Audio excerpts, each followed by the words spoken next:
કથા વાર્તામાં મન જેટલું નિર્વિષયી બને એવું બીજે ક્યાંય ન બને.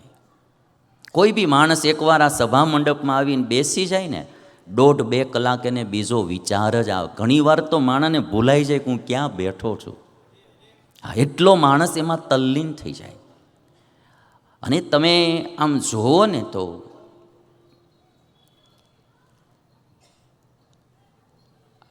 આટલું માણસ બેઠું, સેજ અવાજ આવે, તમે વિચાર કરો, શાંતિ જુઓ તમે ભાઈ.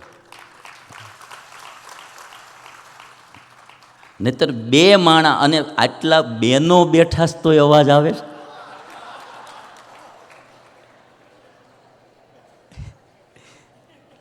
તમે વિચાર કરો, આટલા બેનો ભેગા થયા હોય અને અવાજ ન આવે, એ ખાલી કામ કથા જ કરીએ કે ભાઈ.